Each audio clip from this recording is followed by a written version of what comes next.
We all have that friend who wakes up early to go get everyone McDonald's breakfast, while the rest of us sleep in.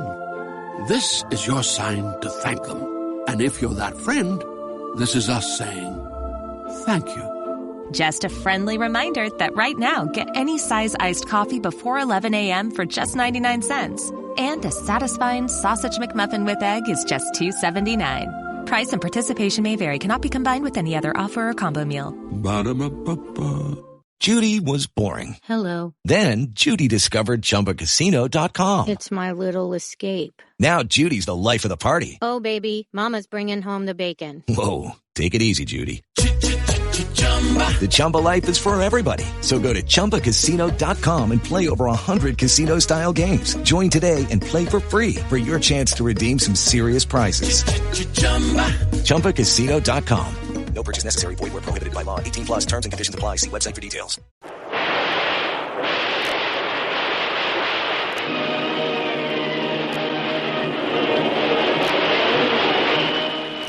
Presenting the adventures of Jungle Jim.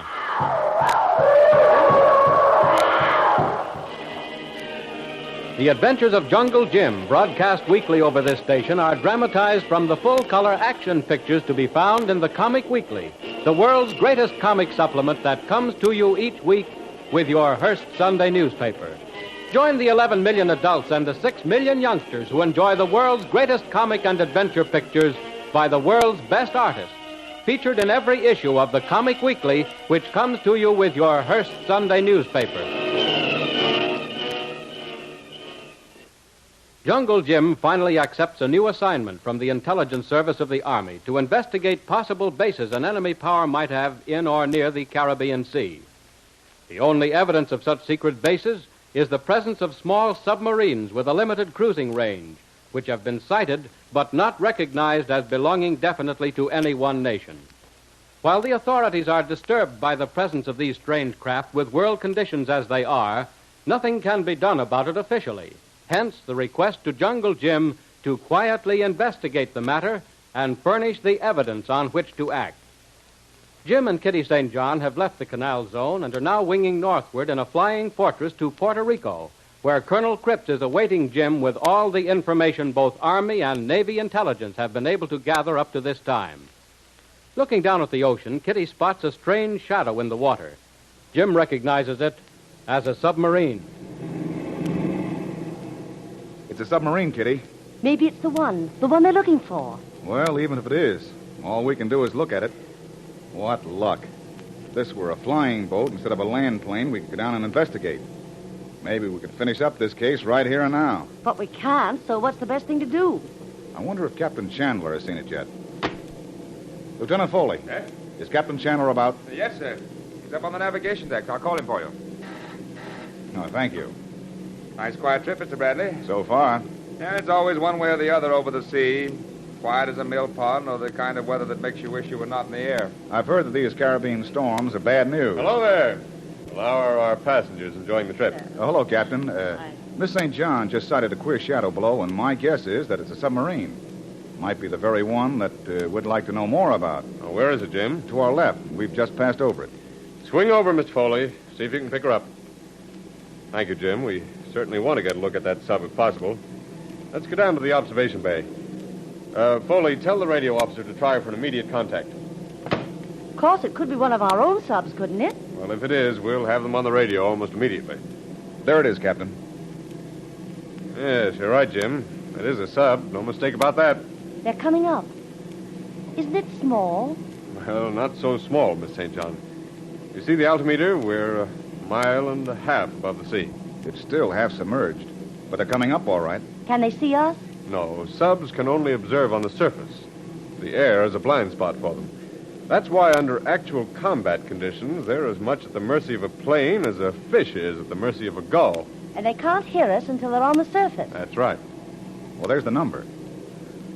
Why, say, that looks like it'd be... Why, that could be one of our own. Yes, that is one of the serial numbers we're using, Jim. If it's one of ours, they'll answer our radio immediately, and then we can be sure. Oh, just our luck. It would be a United States sub when we're looking for another one. That's true. But you never can be sure, Jim. And that's why we use the radio for all these times like this. Now, if it is a sub other than our own... Oh, here he is. Captain Chandler. Message, sir. All right, Sergeant. Here, let me have it. Yes, it's one of our own fleet, Jim. Engaged in diving practice. Well, we're just as far away as ever from our goal. What's the difference, Jim? We've got to catch up with them sooner or later. Sergeant, my compliments to the CO. Tell him we're en route to Puerto Rico and see if he wants to relay any message. Yes, sir. Tell the pilot to resume our original course. Yes, sir. Modern communication, plane to sub and sub to shore. And all these new developments depend on radio. Well, military operations have always been limited to the scope of communication. Without the telephone and radio, wars would be fought the same today as the Romans fought them. Wasn't the Battle of New Orleans fought weeks after the Treaty of Peace was signed? Uh-huh. After the battle was all over, the news of peace arrived. How the world advances. Now with radio, we can flash the news all over the world at once, but battles start and end before war is declared. Punch and serve, sir. Oh, thank you, Sergeant. Will you show the way, please? Yes, sir. You go ahead, Jim. Right, Captain. Now, Miss St. John, if you'll allow me, I'll be your escort to the dining saloon. Such formality. Is my smile on straight? Well, I'd say 2 points off on the starboard side. That's exactly right. Right?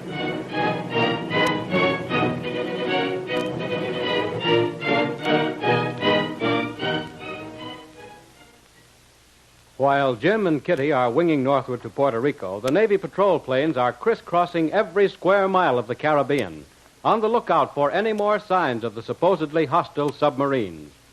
This is dreary work, as 1 million square miles of open water must be gone over and scrutinized carefully from hundreds of planes flying at fairly low altitudes. We pick up one unit after another of this vast flying group that now performs as the eyes of the fleet. Flight 11, Lieutenant Thompson reporting from Area 6. Come in, Flight 11. What is your report? Have made all contact points. No sign of Objective 6. Sea is very calm, weather perfect, visibility unlimited. Have gas enough to last 1/2 hour more than schedule. Okay, Flight 11. Continue on plan for area number 6. That is all.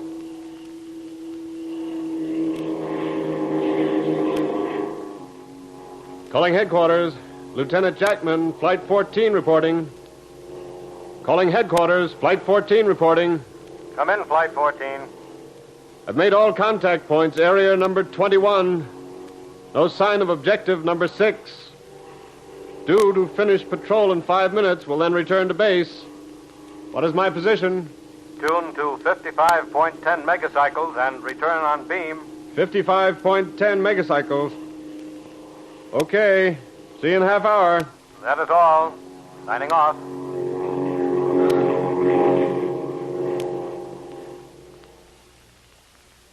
While these reports are pouring into headquarters from every point of the compass, Jim and Kitty are rapidly nearing their destination. The flight in a flying fortress, one of the newest weapons for hemisphere defense, has been a revelation. They have inspected the armaments and been amazed at the efficiency of the superbly trained crew under the able leadership of Captain Chandler. Now, for amusement, they're all in the radio section listening in on routine communications between the patrol planes and the carrier from which they have taken to the air.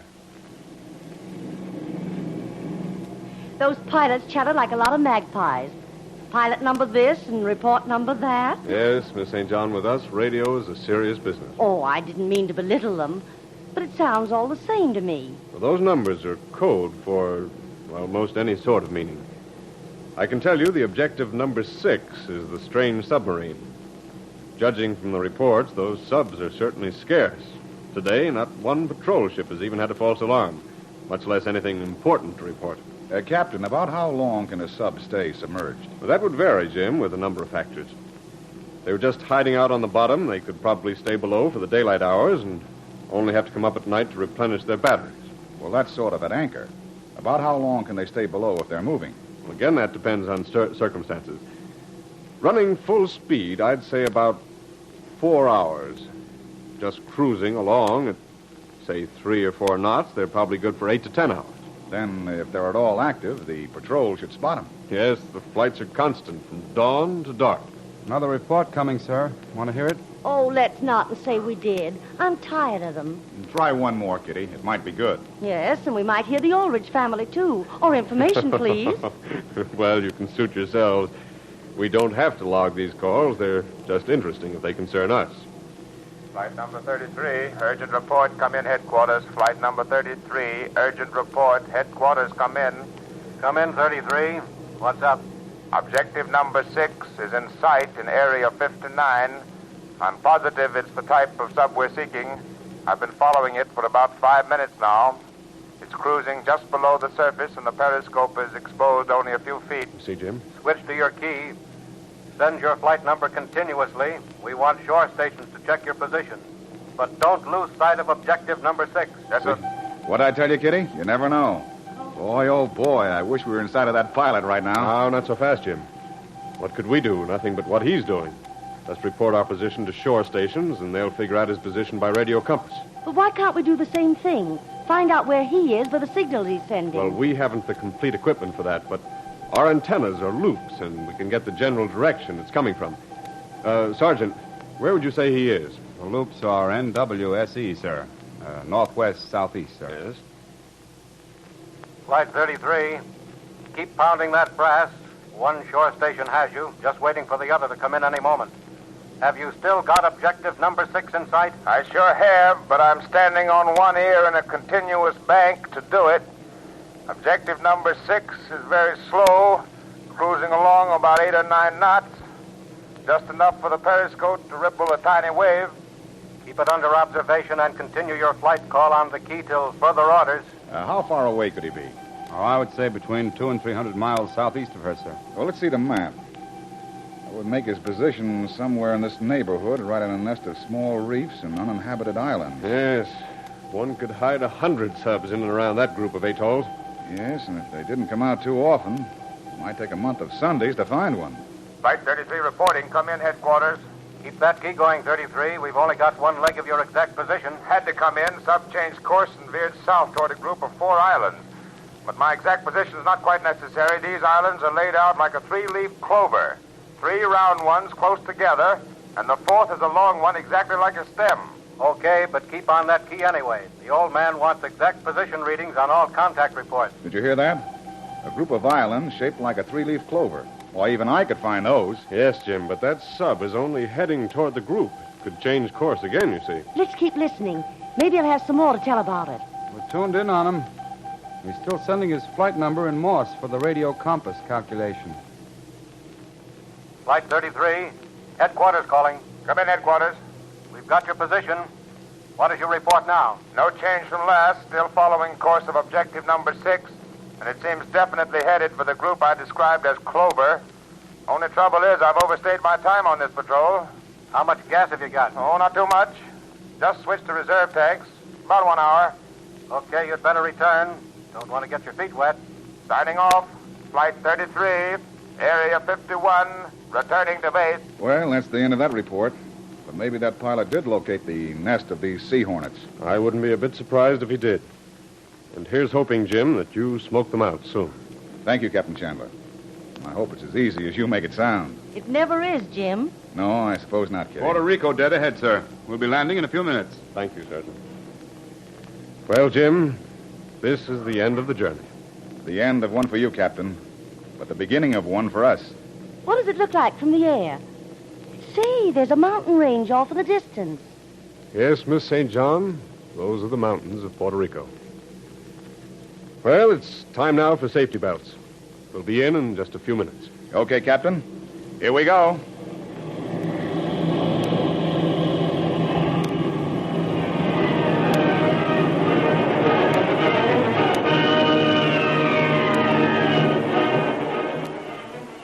What new adventures lie just over the horizon for Jungle Jim? What new surprises are the enemies of hemisphere defense preparing that Jim must ferret out? Don't miss the next exciting episode of The Adventures of Jungle Jim. Remember, you can follow these adventures in the full-color action pictures to be found in the Comic Weekly, the world's greatest comic supplement containing the best full-color adventure and comic pictures.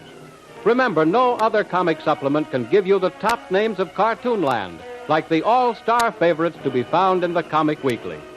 The whole family follows the fun and frolics of Jiggs and Maggie, the Little King, and the immortal Donald Duck, as well as the exciting adventures of Jungle Jim and Flash Gordon. Join the 11 million adults and the 6 million youngsters who every week find the greatest of home entertainment in the Comic Weekly, which comes to you with your Hearst Sunday newspaper. More thrilling adventures of Jungle Jim will be heard at this time next week over this station. Be sure to tune in.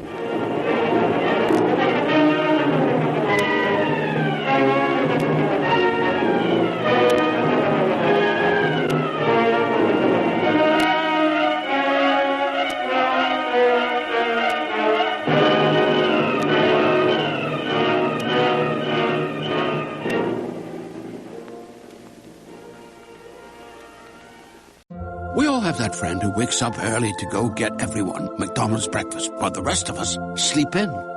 This is your sign to thank them. And if you're that friend, this is us saying thank you. Just a friendly reminder that right now, get any size iced coffee before 11 a.m. for just 99 cents. And a satisfying sausage McMuffin with egg is just $2.79. Price and participation may vary. Cannot be combined with any other offer or combo meal. Ba-da-ba-ba-ba.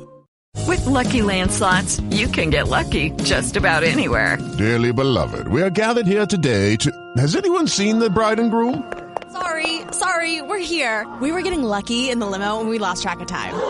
No, Lucky Land Casino, with cash prizes that add up quicker than a guest registry. In that case, I pronounce you lucky.